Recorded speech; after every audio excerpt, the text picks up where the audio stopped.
Hai, assalamualaikum warahmatullahi wabarakatuh. Jumpa lagi dengan perlu kita ID dalam review model kit skala 1/144 High Grade Universal Century Gustav Karl. Seperti yang bisa kalian lihat, kit ini bongsor. Ya, tebel di mana-mana gitu kan, kecuali di bagian senjatanya, tipis gini kan. Dan kalau dilihat desainnya yang bongsor begini, pasti kalian mikir kalau artikulasinya bakal terbatas. Ya nggak salah sih, cuman nggak sepenuhnya benar juga. Karena di beberapa tempat jarak jangkauan geraknya itu lebar banget. Malah lebih lebar dari kit-kit federasi yang biasa kalian beli itu. Siapa? Ya Jim kah? Jegan kah? Gundam kah? Itu kan. Tapi sebelumnya Bang Lid mau meralat sedikit yang ada di video yang nanti kalian tonton ini sebentar lagi. Karena Bang Lid buat statement kalau bagian perutnya gampang lepas. Sebenarnya nggak sepenuhnya salah juga. Memang gampang lepas kalau koneksinya itu nggak ditekan sampai habis. Sih? Karena sepanjang reviewnya kayaknya waktu bikin video artikulasinya kalau nggak salah, Bang Lid nggak sepenuhnya nyolokin bagian perutnya ini sampai dalam gitu. Jadi makanya kelihatan gampang lepas. Tapi kalau ditekan sampai habis bakalan susah juga lepas, lumayan susah lah, bukan jadi susah banget lepasnya, enggak, tetap masih bisa dilepas. Cuman kan dia berpindah gitu, lepasnya dari yang atas ke bawah. Tapi kan kalau ditekan sampai habis bagian perutnya kan jadi nggak bisa digerakin kan, jadi sama aja gitu kan. Jadi itulah tadi maksud Bang Lid bilang kalau di beberapa tempat masih tetap terbatas, tapi ya nggak terlalu terbatas juga gitu kan. Dan lagi Bang Lid ingetin kalau pandemi ini belum berakhir. Jadi kalau kalian kemana-mana tetap pakai masker dan bawa hand sanitizer. Kalau perlu ya bawa sabun cuci tangan sekalian kan, biar lebih gampang kalau mau cuci tangan. Masuk ke penilaian kit ini Bang Lid kasih nilai sekitar 8/10. Kenapa? Kit ini menurut Bang Lid tetap keren, tapi ya nggak terlalu wah-wah banget. Ya kerennya gimana ya bilangnya ya? Kerennya keren seporoh ponggol gitu. Kalau kerennya keren ponggol gitu. Jadi ya sekedarnya aja gitu kan. Jadi bagi kalian yang belum pause dan close video ini, mari kita lanjutkan nonton videonya. Check it out. Bang Lid kecewa berat sama kit ini karena di dalamnya nggak ada jegan berambut merah terurai. Gustav Karl ini kurang lebih jegan yang dikasih steroid. Atau kalau nggak kelihatan berotot berarti jegan obesitas. Seingat Bang Lid nggak banyak sih MS yang berbobot kayak Gustav Karl ini. Yang Bang Lid ingat sih paling Virtu, Gusion, Dio, Messer, sama Zaku F2000. Tapi yang udah pernah Bang Lid pegang kitnya ya kit ini doang. Yang lain belum pernah.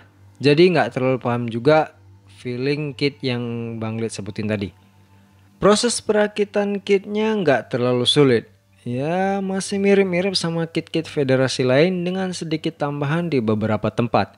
Bagian-bagian badannya yang kelihatan besar sebenarnya nggak terlalu banyak partnya. Tapi walaupun begitu semuanya dijadiin satu, kitnya tetap terasa berat, keker, dan tentu saja besar. Stiker di kit ini seperti biasa nggak Bang Lid pakein, karena ya pakai nggak pakai sama aja, nggak terlalu ngaruh. Dan bagian yang paling ngeselin, SIM lainnya yang ada di beberapa tempat, yaitu di kepala, armor bahu, lengan bawah, di bagian luar dan dalam, dan sedikit di bawah lutut dan di atas betis. Artikulasinya kepala double joint, yang atas ball joint dan yang bawah bisa ditekuk ke belakang. Tapi karena kepalanya memanjang ke belakang jadi nggak terlalu bisa digunakan. Perut dan pinggangnya ball joint tapi kayaknya nggak guna juga. Karena jarak geraknya terbatas dan ball joint pinggangnya juga gampang lepas. Joint bahunya bisa ditarik keluar, ditekuk ke depan, dan ditekuk ke atas. Pangkal bahunya ball joint dan bisa ditekuk ke atas. Lengan atasnya bisa ke samping dan diputar. Part biru ini bisa digerakin dikit. Sikunya double joint, pergelangan tangannya ball joint. Armor pinggang depan ball joint, armor pinggang samping dan belakang bisa ditekuk. Walaupun tekukannya nggak terlalu lebar. Join antar pahanya bisa digerakin satu sama lain. Join paha ball joint yang jangkauan ke depan, ke belakang, dan ke sampingnya cukup terbatas.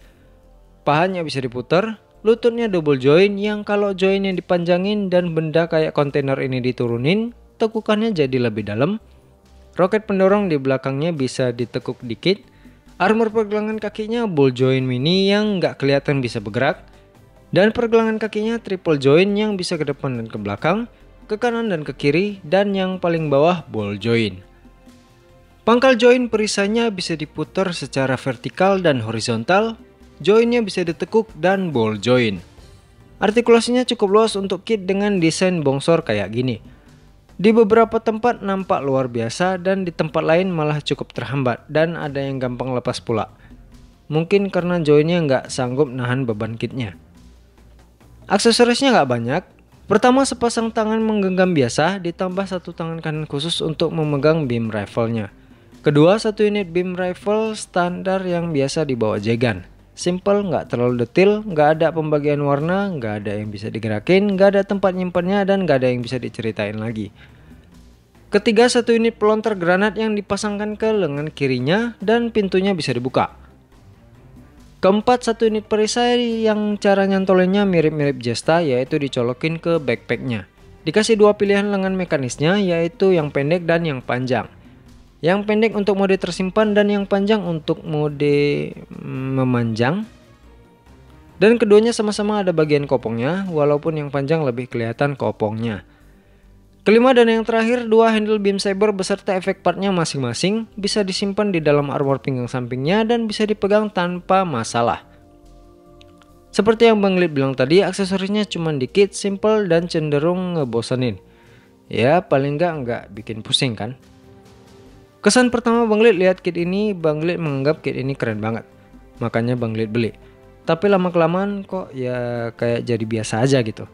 Apa mungkin karena Bang Lid udah megang secara langsung kali ya?